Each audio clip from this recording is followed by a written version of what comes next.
السلام علیکم ورحمۃ اللہ وبرکاتہ۔ محترم دینی بھائیوں، بزرگوں، ماؤں بہنوں، آئیے آپ کی خدمت میں ایمانیات کا ایک اور نیا سبق پیش کرنے جا رہے ہیں۔ سب سے پہلے پھر سے متنبہ کرنا چاہتے ہیں ان تمام حضرات کو جنہوں نے ابھی تک ہمارا یوٹیوب چینل سبسکرائب نہیں کیا ہے، وہ لوگ جلد سے جلد ہمارے چینل کو سبسکرائب کریں اور ساتھ ہی ساتھ بیل کا بٹن بھی ضرور دبائیں تاکہ ہماری ہر نئی ویڈیو آپ کو آسانی سے حاصل ہو سکے اور آپ حضرات دینی، علمی، فقہی معلومات سے فائدہ حاصل کر سکیں۔ اللہ تعالی ہم سب کو کہنے سننے سے زیادہ عمل کرنے کی توفیق عطا فرمائے۔ آئیے آج ہم آپ کو ایک اہم سبق سنانے جا رہے ہیں۔ ہمارے ساتھ دینیات کے طلبہ و طالبات موجود ہیں۔ ہمارے سبق کا عنوان ہے ایک دن سب کو یہاں سے جانا ہے۔ سامعین و ناظرین حضرات، دیکھ رہے ہیں آپ ہمارے ساتھ موجود ہیں دینیات کے طلبہ و طالبات۔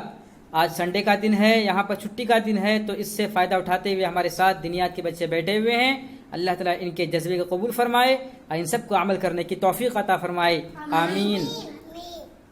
سامعین و ناظرین حضرات، یہ بات حقیقت ہے کہ دنیا میں جیسے ہم لوگ آئے ہیں ایسے ہی ہم کو واپس لوٹ کر جانا ہے۔ ایک دن سب کو یہاں سے جانا ہے، ایک دن سب کو یہاں سے جانا ہے، بڑے کو، بوڑھے کو، چھوٹے کو، اور بڑے کو، جوان کو، بوڑھے کو، بچے کو، ہر ایک کو، مرد عورت کو، ہر ایک کو دنیا سے جانا ہے، یہاں تک کہ ہر مخلوق کو جانا ہے۔ جو آیا ہے وہ جائے گا، جو آیا ہے وہ جائے گا، جو زندہ ہے وہ مرے گا، جو زندہ ہے وہ مرے۔ کوئی دنیا میں رہنے کے لیے نہیں آیا۔ آج دنیا کے اندر لوگوں کی غلط فہمی ہے، کہتے ہیں ارے بھائی نماز بعد میں پڑھوں گا، ہاں نماز پڑھنے والے تو کیا بولتے ہیں، بعد میں پڑھوں گا، جیسے کہ اس کو معلوم ہے یہ زندہ رہے گا۔ زندگی کا کس کو پتا ہے؟ کسی کو پتا نہیں ہے۔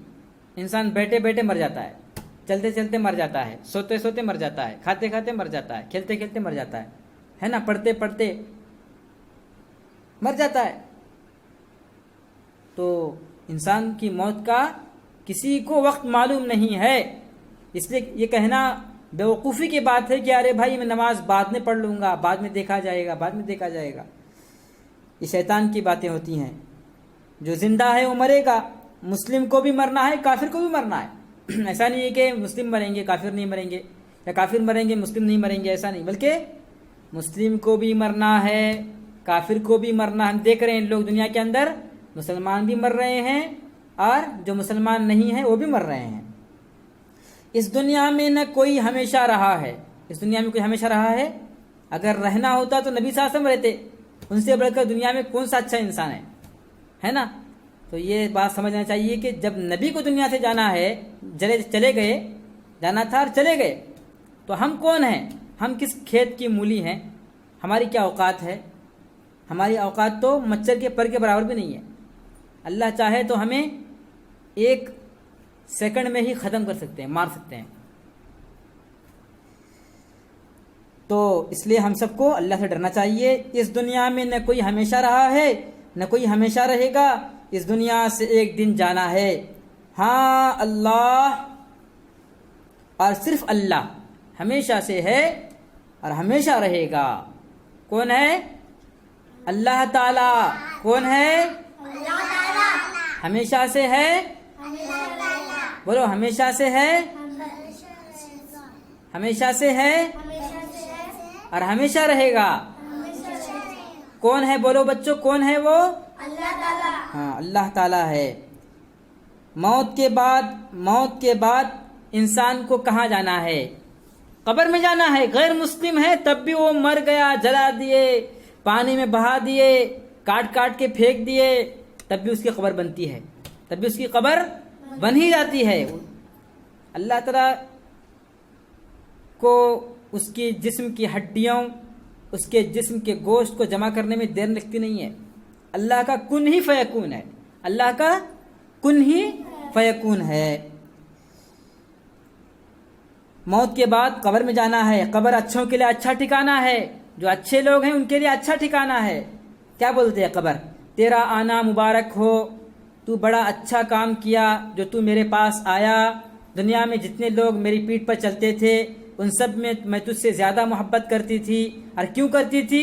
اس لیے کہ تو اللہ کے فرمان کو ماننے والا تھا، اللہ کے نبی کی باتوں کو ماننے والا تھا، اچھے کام کرنے والا تھا، نماز پڑھنے والا تھا، روزہ رکھنے والا تھا، تمام نیک اعمال کرنے والا تھا، برائی سے بچنے والا تھا، گناہوں سے بچنے والا تھا، اچھے لوگوں سے محبت کرنے والا تھا، اس لیے تو نے دنیا کے اندر اچھا کام کیا ہے، آج میں تیرے ساتھ بھی اچھا سلوک کرتی ہوں۔ یہ کہہ کر وہ قبر بہت لمبی ہو جاتی ہے، بہت بڑی قبر بن جاتی ہے، اور اس میں اس کے جنت کے باغ، جنت کی کھڑکیاں، اس کی کیا ہے، جنت کی کھڑکیاں اس کے قبر میں کھولی جاتی ہیں، تو اس کے لیے وہ جنت کا باغ بن جاتی ہے وہ قبر، سکون اطمینان ملتا ہے، اس کے نیک اعمال اس کے دوست ساتھی بن کر وہاں پر آ جاتے ہیں۔ اگر کوئی برا ہوتا ہے تو اس کے لیے قبر بری جگہ ہے، برا ٹھکانہ ہے، تو کیا کہتی ہے قبر، تیرا آنا نامبارک ہے، تو منحوس ہے، تو کیوں آیا ادھر؟ دنیا کے اندر جتنے لوگ چلتے تھے میری پیٹھ کے اوپر یعنی زمین کے اوپر، ان سب میں سب سے برا تو تھا، سب سے زیادہ نفرت مجھے تجھ سے تھی، کیوں؟ اس لیے کہ دنیا کے اندر اللہ کے حکموں کو توڑتا تھا، اللہ کے نبی کی باتوں کو نہیں مانتا تھا، نماز نہیں پڑھتا تھا، روزہ نہیں رکھتا تھا، اچھے کام نہیں کرتا تھا، برے کاموں سے بچتا نہیں تھا، تو دنیا میں جب برا بن کے رہا، اب میں تیرے ساتھ بھی برا سلوک کروں گی، یہ کہہ کر وہ قبر بہت چھوٹی ہو جاتی ہے۔ پہلے ہی قبر چھوٹی رہتی ہے، انسان اٹھ نہیں سکتا قبر میں، پھر جب چھوٹی جاتی ہے تو اس طرف کی ہڈی یعنی جسم کی جو پھسلیوں کی ہڈی ہوتی ہے، سیدھے طرف کی ہڈی دائیں طرف کی ہڈی بائیں طرف کی ہڈیوں میں مل جاتی ہے، جس طرح سے ہم انگلیوں میں انگلیاں ملاتے ہیں نا، اس طرح سے مل جاتی ہے، پھر وہ چیختا ہے، چلاتا ہے، اور اس کے قبر میں جہنم سے آگ ڈالی جاتی ہے، کیڑے مکوڑے ڈال جاتے ہیں، سانپ، بچو، اژدہے، وہ اس کو ڈھستے رہتے ہیں یہاں تک کہ دنیا ختم ہو جائے۔ تو جو انسان میں دنیا میں اچھا کام کرے گا اس کے لیے قبر کیا ہے؟ جنت ہے۔ ہاں، قبر جنت کا باغ ہے، اس کے لیے اچھا ٹھکانہ ہے، تو اس کے لیے نماز پڑھو بھائی تو منہ چھوٹا نہیں کرنے کا، نقصان ہمارا ہے، اللہ کا نقصان نہیں ہے، ہم نماز نہیں پڑھیں گے تو اللہ کو کیا نقصان ہے؟ کیا نقصان ہے؟ ہمارا نقصان ہے نا، ہم نماز نہیں پڑھیں گے تو فوراً پڑھنا، بعد میں پڑھتی ہوں، بعد میں دیکھیں گے، تو فرشتے لکھتے ہیں ان چیزوں کو۔ لا الہ، اب دیکھیے قبر میں آرام سے کون کون رہیں گے یہ تو بتایا گیا، اب سنیے، لا الہ الا اللہ کہنے والے قبر میں آرام سے رہیں گے۔ کون کہنے والے؟ کیا کہنے والے؟ لا الہ الا اللہ کہنے والے قبر میں آرام سے رہیں گے۔ پھر دیکھیے، محمد الرسول اللہ کہنے والے قبر میں آرام سے رہیں گے۔ کیا کہنے والے؟ محمد الرسول اللہ کہنے والے قبر میں آرام سے رہیں گے، قبر میں آرام سے رہیں گے۔ مشرکوں پر یہاں عذاب ہوگا، کن کن کو؟ دیکھو، 3 قسم کے لوگوں کو۔ مشرکوں کو بتایا نا، مشرک کون ہے؟ اللہ کے برابر سمجھنے والے، اللہ کا پارٹنر سمجھنے والے، وہ لوگ قبر میں وہ آرام سے نہیں رہیں گے، ان پر کیا ہوگا؟ اللہ کا عذاب ہوگا قبر کے اندر۔ کافروں پر یہاں عذاب ہوگا، کافر ہندو لوگ ہے نا، جو اللہ کے علاوہ کتنی پوجا کرتے ہیں، کس کے؟ مورتیوں کے، درخت کے، ان سب پر عذاب ہوگا۔ گنہگاروں پر یہاں عذاب ہوگا، مسلمان ہے، شرک بھی نہیں کرتا ہے لیکن چوری کرتا ہے، شراب پیتا ہے، جھوٹ بولتا ہے، لوگوں کو دھوکہ دیتا ہے، اس پر بھی یہاں پر عذاب ہوگا۔ بات سمجھا آپ؟ تو ان تمام باتوں کو اپنے ذہن میں رکھیے، اللہ تعالیٰ سے دعا کیجیے کہ اللہ تعالیٰ ہم سب کو اچھے کام کرنے کی توفیق عطا فرمائے، آمین۔ اور اللہ تعالیٰ ہماری قبروں کو جنت کا باغ بنائے، آمین۔ اور جہنم کا گڑھا اور جہنم کا عذاب وہاں پر اترنے سے، جہنم کا گڑھا بننے سے اللہ تعالیٰ ہماری قبروں کی حفاظت فرمائے، آمین۔ اور جتنے بھی لوگ دنیا سے چلے گئے ہیں، قبروں میں ہیں ابھی، اگر ان پر عذاب ہو رہا ہے، اے اللہ ان پر سے تو عذاب کو ہٹا دے، آمین۔ ہاں، ان کی قبروں کو جنت کا باغ بنا دے، ان کی قبروں کو تا حد نظر وسیع فرما دے، ان کی قبر کی تنہائی، ان کی قبر کی ظلمت، اندھیرے کو ختم فرما دے، اور ان کے درجات کو بلند فرما دے، ان کے گناہوں کو نیکیوں میں بدل دے، آمین آمین یا رب العالمین۔ السلام علیکم ورحمۃ اللہ وبرکاتہ۔